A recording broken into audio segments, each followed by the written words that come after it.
My family has sidelined me my entire life. Every time I worked hard to achieve something, they made sure to remind me that it was nothing compared to my sister's achievements. What they didn't realize was that I was quietly watching, waiting for the right moment. And when that moment finally came and I couldn't take it anymore after getting insulted at the family dinner, it wasn't just my success that was on the line. It was the ultimate revenge. It started with a single decision, but by the time they realized what had happened, it was too late. Here's how I became the one they couldn't ignore. Before we continue, please subscribe to the channel and let me know where you're listening from in the comments. My name is Olivia, and if you've ever been the second best child, the invisible one, the one who had to sit quietly in the corner while everyone fawned over someone else, then you might understand exactly how I felt for most of my life. It wasn't even that I was a bad kid. I wasn't rebellious or anything. I just had this nagging feeling that no matter what I did, it would never be good enough for my family. And that feeling, well, it stuck with me all the way into adulthood. Growing up, I had a sister, Victoria, my perfect older sister. You know the type. The golden child. The one who never seemed to do anything wrong and got all the attention, all the praise. My parents worshipped her, and it didn't matter what I did. The moment I did something that I thought might impress them, she'd do something even more outrageous, and they'd forget about me all over again. Take my high school graduation, for instance. I had spent years working diligently to get good grades, participating in school activities, trying to be someone they could be proud of. It was my moment to shine. But my family, well, they didn't show up. Not a single one of them. They didn't even bother to attend my ceremony. Why? Because they were too busy planning Victoria's extravagant birthday party. Well, I had been looking forward to this day for years. I had worked so hard, kept my grades up, done everything I could to make my family proud. And the day finally came when I was supposed to stand in front of everyone, holding my diploma, feeling like I had accomplished something. And there they were, my parents and all my relatives, laughing and celebrating with Victoria while I stood there in the background, a bystander in my own life. But I didn't say anything, not a word. I just stood there watching them. I remember feeling this knot in my stomach, the kind of pain you get when you're being slowly suffocated by your own emotions. But I stayed quiet, because that's what I had learned to do over the years, stay quiet. My sister had always been the star of the family, and I had grown used to being in her shadow. I thought, maybe if I just kept going, they'd notice me one day. But the thing is, they never did. Not truly. I remember all the birthdays, all the family holidays, all the moments where I could have used some love, some acknowledgement. But those moments were always overshadowed by my sister. Her accomplishments, her charm, her beauty, everything she did was celebrated while I was just there. I used to tell myself it was fine. After all, we were a family, and family isn't about competition, right? We were supposed to love each other. But when you spend years working hard and getting nowhere, you start to wonder if it's even worth it. And then there was that one moment. It happened at a family dinner, a few months after my graduation. I had just finished telling everyone about a job offer I had gotten, one that I was incredibly proud of. It wasn't huge, but it was a step in the right direction, a breakthrough for me. And I was excited. For once, I wanted to share something good about myself without feeling like I was competing for attention. But before I could even get the words out, Victoria interrupted me. "Oh, that's nice, Liv," she said, her voice dripping with sarcasm. "But I guess no one really cares about your little job, right? I mean, I'm the one everyone talks about, remember?" I just sat there, trying to keep my composure, but she wasn't done. "You're never going to be good enough for them, you know. No matter how hard you try, you're always going to be in my shadow. That's just how it is. Get used to it," she smirked, and just like that, she sealed my fate. I didn't respond. What was the point? It wasn't like my parents would come to my defense. Instead, they just laughed along with her, not realizing how much it cut me. That was the moment. The exact moment I knew I would never get the love and approval I was seeking from them. And as much as it hurt, I realized I didn't need them anymore. I wasn't going to stay silent any longer. For years, I had let myself be humiliated, ignored, and dismissed. I had tried to be the good daughter, the one who did everything right, but no matter how much I tried, I was always going to be second to Victoria. And that's when something inside me snapped. I was done. Done being the shadow. Done being the one who was never good enough. I didn't confront anyone that night. Instead, I went home, sat in my room, and let the rage build. I didn't cry. I didn't scream. I just let the anger settle deep within me. And at that moment, I made a decision. I was going to change everything. I was going to show them that I didn't need their approval to be successful, and I was going to make sure they knew it. I wasn't going to be the invisible daughter anymore. It was time to take control of my own life and build something they couldn't ignore, something they would have to pay attention to, whether they liked it or not. I had spent too long in the background, too long watching them pour their attention into someone who didn't even appreciate it. I was done. I had a future to build, a future where I was at the center, where I was the one people turned to, where I was the one who mattered. And that was the first step. The moment I decided I was no longer going to be pushed aside was the moment everything changed. From that day forward, I was focused. I had a goal in mind, and that goal wasn't just about success. It was about proving them all wrong. It was about standing tall and showing the world that I was more than just the second-best sibling. I was about to show them exactly who I was. So, I started planning. I didn't make a big announcement. I didn't tell anyone what I was going to do. I simply started learning. I started researching what I needed to do to get ahead, how to invest in myself. I started looking for opportunities that would allow me to build something from the ground up. And I did it quietly, in the background. No one needed to know.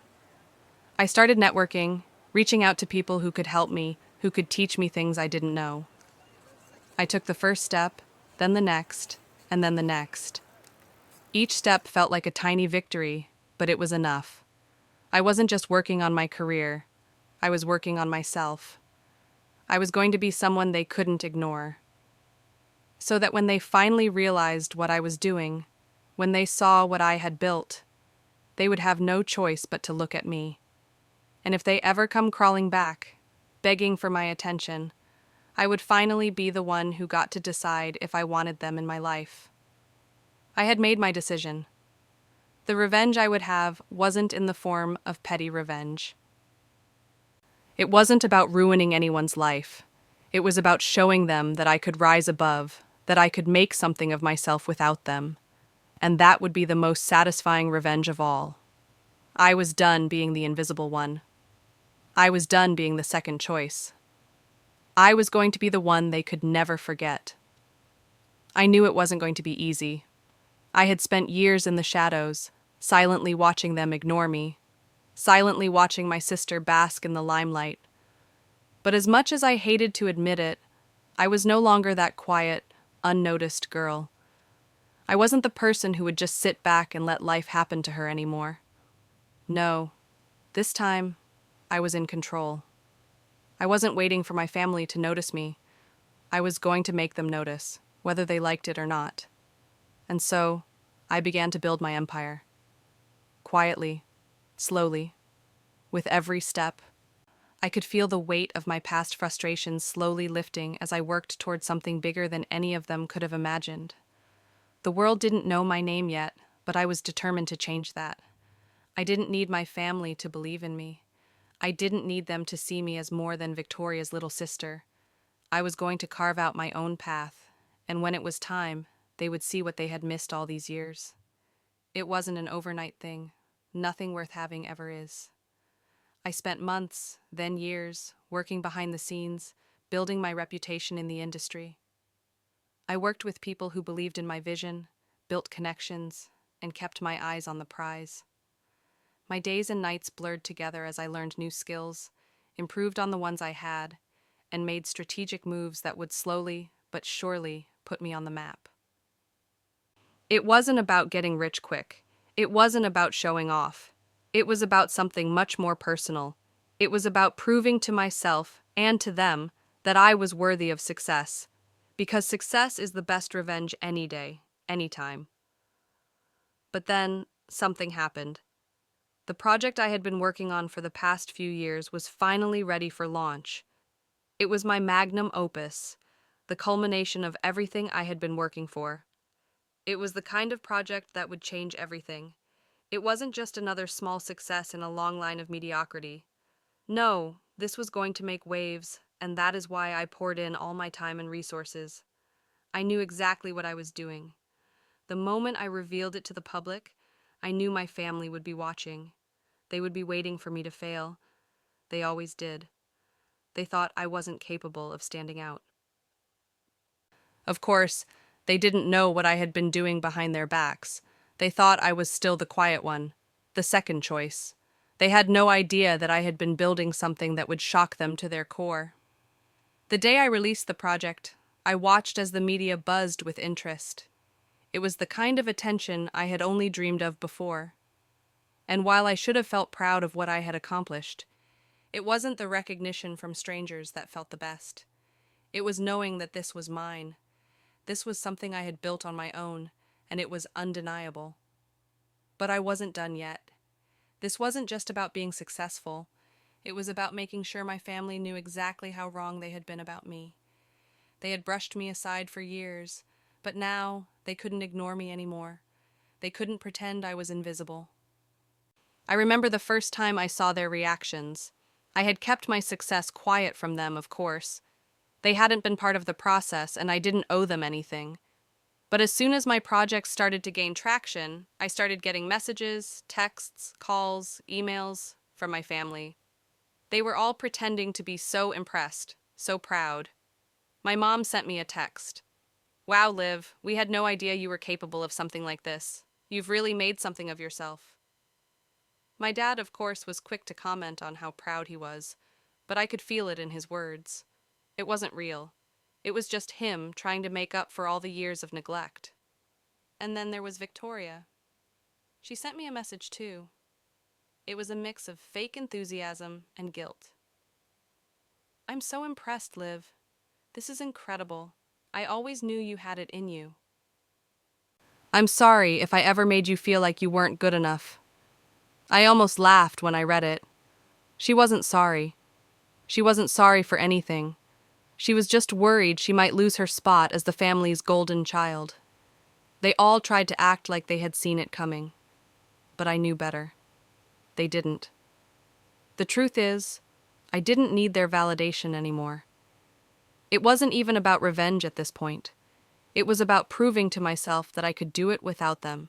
It was about showing myself that I was capable of greatness, no matter how they had tried to make me feel small. But the most satisfying part? When they started trying to re-enter my life. At first, it was subtle. My mom would call me more often, just to check in. She'd tell me how proud she was of me, how happy she was that I was finally getting the attention I deserved. My dad, too, started calling, acting like we were best friends. They sent gifts. They invited me over for family dinners. They acted like nothing had happened, like they hadn't spent years ignoring me, undermining my every move. But I wasn't fooled. Then there was Victoria. She tried harder than anyone else to reconnect. She sent me long, emotional messages. She called me, telling me she was sorry for how she treated me. She said things like, "I didn't mean to hurt you, Liv. I was just always trying to be the best. But now I see that you've really done something amazing. I hope we can be close again." But here's the thing. I didn't want to be close again. I didn't want to go back to being the second choice. I didn't want to pretend like all of those years didn't matter. So I did something that I had never done before. I told her no. I told her I didn't need her apology. I told her that while I appreciated her words, I didn't need them. I didn't need to forgive her. I had moved on. The look on her face when she realized I wasn't going to let her back in was priceless. The ultimate payback wasn't in holding a grudge.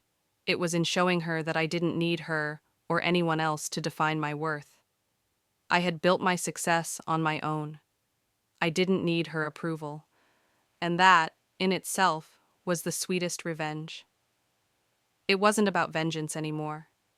It was about peace. The peace that came from knowing I was enough. The peace that came from knowing that I didn't need my family's validation anymore. So I kept building. I kept rising. I kept proving them wrong, and every step I took made me feel more alive than ever before. I didn't just get my revenge, I found my own happiness. And that was worth more than any apology or recognition from them. Thanks for listening to the end. Don't forget to like and subscribe for more.